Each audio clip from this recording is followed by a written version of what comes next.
어둑한 모텔 복도. 이곳에 두 여성이 들어섭니다. 시선을 교환한 두 여성은 각자의 객실로 들어가죠. 잠시 후 한 남자는 애타게 누군가를 찾기 시작하는데요. 소리가 넘어오는 문 너머를 보고 놀라는 남자. 그가 그 안에서 본 것은 무엇일까요? 모텔방에서 일어난 폭행 사건. 어수룩한 흔적을 남긴 범인은 곧 붙잡힙니다. 딱 걸렸다 이 새끼. 그 정체는 한 남고생. 네. 잠깐 서로 봐주셔야 할 것 같은데. 너도 경찰이에요? 그는 피해자가 누군가를 성폭행하려 했다고 하는데요. 네가 조폭이야? 어? 왜 사람을 다 골로 보내버렸냐고? 말 좀 해라. 어? 네가 때린 놈이 누군지 알아? 이거 강하려고 했어요. 어떤 여자애를 강하려고 했는데 그럼 걔는 누군데? 그건 몰라요. 야, 이 엄마. 니들 수법 내가 잘 알지. 형사님이 우릴 뭘 알아요? 그럼 그 여자가 누군지 말을 하라고. 그건 모른다고요. 모른다고 했잖아요. 미쳐버리겠네. 그의 말대로 현장 CCTV에 어떤 여학생이 찍혀 있었죠. 때린 놈은 말이었고 맞은 놈은 말이 많으니. 내가 보기엔 딱 떡치러 갔다 잘못 걸린 건데.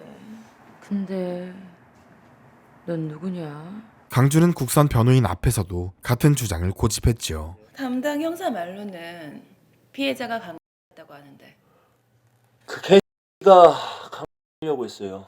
혼자 남겨질 걸 두려워하는 평범한 학생이었던 강준. 할머니 돌아가시면 이제 진짜 나 혼자야. 그에게는 항상 위로를 건네는 은별이라는 친구가 있었습니다.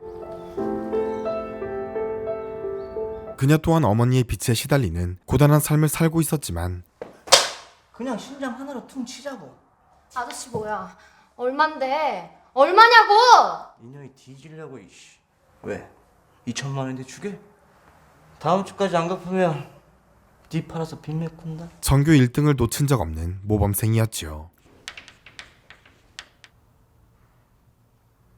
어느 날 그녀는 유일한 친구 한이에게 고민을 털어놓았고, 야 한이야. 응? 근데 너네 집 부자지. 2천만 원만 빌려주면 안 될까? 실은 집에 빚이 좀 있거든. 안 갚으면 큰일 난단 말이야. 애인대행 아르바이트를 소개받게 됩니다. 그냥 술 마실 때 옆에 있어주고 왜 그런 거 있잖아 애인 대행 같은 거. 나 할래. 할 수 있어. 그럼 누리한테 전화하고 올게. 한이는 그녀를 누리라는 친구에게 데려다 주었죠. 근데 너 이거 왜 하려고 하냐? 행복해지려고. 이 일하고 돈 많이 벌면 나도 행복해질 수 있어. 하자. 은별은 생각보다 더 좋은 보수에 들떴지만 무슨 일인지 알고 왔어? 애인 대행하는 거잖아요. 뭐 일종의 그런 셈이지. 근데 혹시 페이는 어떻게 돼요? 페이? 네. 건당 10만 원. 저 하루에 10번씩 잡아주면 안 돼요 매일?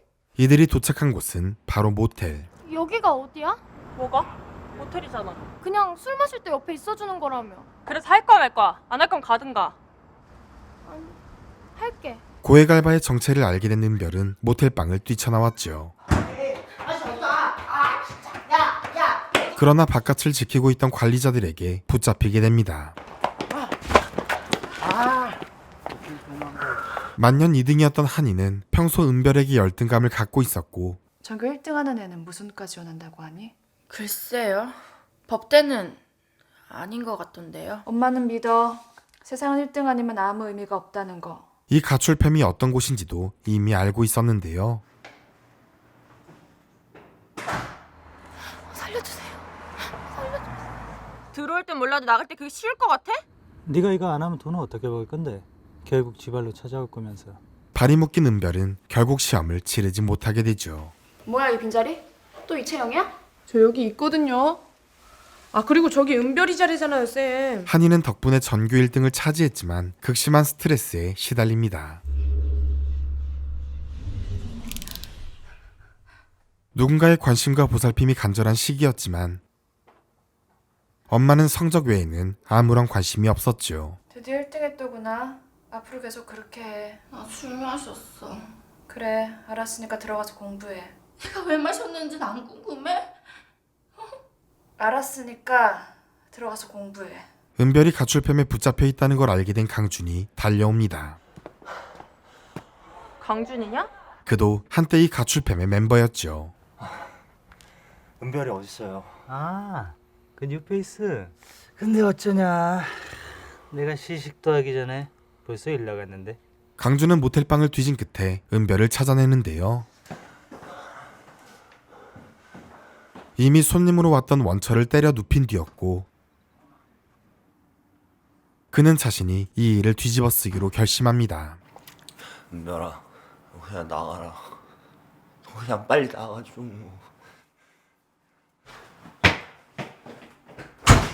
법정에 서게 된 강준. 제가 모텔에 들어갔을 때 정원철은 이미 의식을 잃고 있었고 다짜고짜 저를 폭행했고 나 그 뒤로는 잘 기억이 안 나요. 전에도 비슷한 전과가 있었기에 불리한 상황이었지만 피고인은 예전에도 금품 갈취 목적으로 모텔에서 폭력 행사 경험이 있죠. 네. 근데 그땐 할머니 병원비 때문에 제가 피고인은 예전에도 다른 아이들과 함께 은별은 당시 상황이 기록된 휴대폰을 증거로 제출하겠다며 나섭니다. 저한테 증거가 있어요. 저 사람이 저한테 무슨 짓을 했는지. 검사와 변호사의 동의하에 다음 공판일은 10월 20일에 있겠습니다. 그런데 뜬금없이 원철은 고소를 취해야 하는데요. 고소인이 본 고소를 취해야 하매 이를 고려해 피고인의 죄를 기소할 수 없다고 판단, 무죄를 선고한다. 사건에서 빠져나갈 준비를 다 끝냈기 때문이었죠.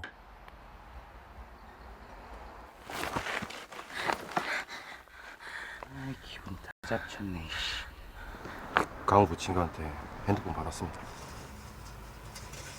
법으로 할 수 있다는 게 없다는 걸 깨달은 강준은 직접 복수를 다짐합니다. 이게 뭡니까? 은별이가 보낸 예약 메일이에요. 이것 때문에 은별이가 그렇게 된 거라고요. 은별이 이렇게 만든 그 개새끼들은 내가 죽여버릴 거니까 그렇게 하세요. 한편 경찰은 가출팸이 지내던 모텔에 들이닥칩니다.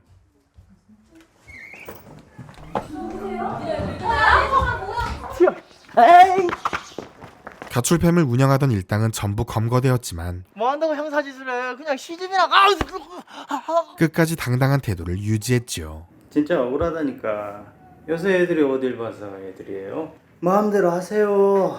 반놈이나 산놈이나.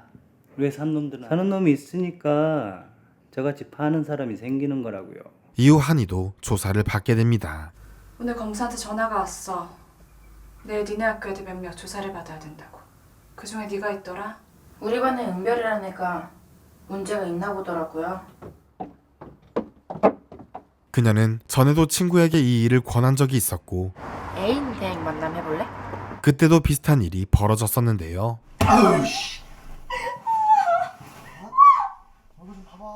그때 처벌을 받은 사람은 아무도 없었고 그냥 술만 따라주면 된다고 해서 그래서 간 거라고요. 그래, 성매매였다고 쳐요. 근데 왜 미성년자랑 성매매야 그 더러운 새낀 처벌 안 받는데요. 모든 증거가 합의에 의한 연인관계로 판명되었어. 저도 그 성매매로 왔었는데 왜 사건이 재시켰냐고.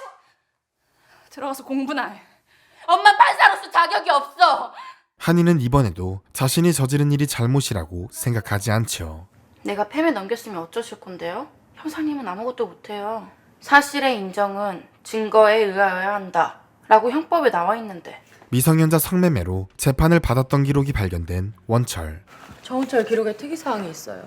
예전에 미성년자 성매매 문제로 재판받은 적이 있네요. 서로 연인관계로 증명돼서 무죄로 판결이 났다고 합니다. 은별을 성폭행한 혐의로 재판을 받게 됩니다. 나 다시 전화할게요. 증인은 저기 보이는 피고 정원철에게 성폭행을 당한 사실이 있습니까? 네, 저를 계속 때렸어요. 그러나 은별이 자발적으로 일을 하겠다고 나섰던 것이 문제가 되었고 증인은 성매매를 한 사실이 있습니까? 전 그런 건지 모르... 네, 아니로만 대답하세요. 네. 진짜 원해서 한 게 아니에요. 그렇다면 증인은 왜 박광우에게 건당 10만 원씩 하루에 10건씩 일을 잡아달라고 자발적으로 부탁한 거죠? 그냥 술 마실 때 옆에 있어주기만 하면 된다고 했어요. 학교에서 몇 등 정도 하죠? 1등이요. 이야, 이거 공부를 아주 잘하는 모범생이군요. 그렇다면 증인의 그 똑똑한 머리로 생각해 봤을 때 누군가 술을 마실 때 그저 옆에 있어주기만 한다고 해서 하루에 10만 원씩이나 주는 정신 나간 사람이 있다고 생각하십니까? 불리하게 흘러가던 재판은 성폭행 당하는 장면을 직접 봤습니까? 아닙니까? 제가 직접 보진 못했는데요. 게다가 증인은 오한이라는 학생을 찾아가 자발적으로 성매매 알선을 부탁했을 뿐만 아니라 쉽게 돈을 벌 수 있다는 생각에 적극적으로 성매매에 가담한 정황이 있습니다. 뭔가 앞뒤가 맞지 않군요. 결국 원철의 손을 들어주는 것으로 끝이 났죠.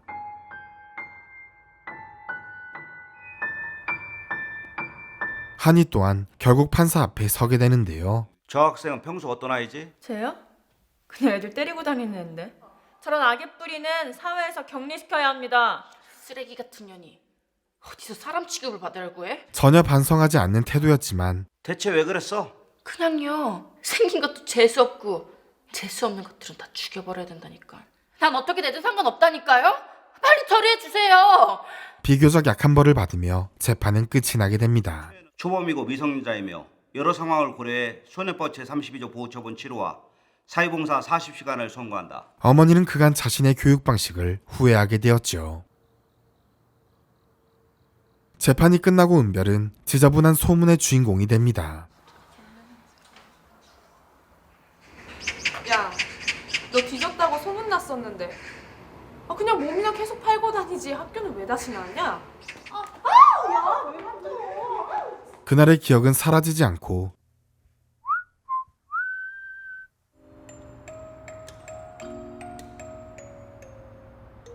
영화는 앞으로도 비슷한 일이 계속해서 일어날 것임을 암시하며 끝이 납니다.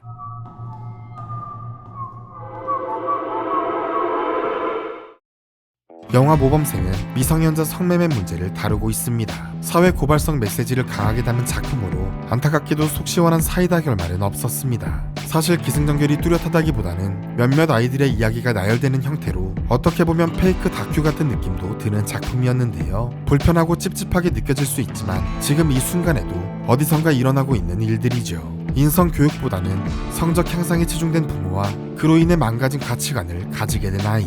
사랑받고 자랐고 바른 가치관을 가졌으나 가난한 집안 사정으로 인해 잘못된 길로 빠져들게 된 아이.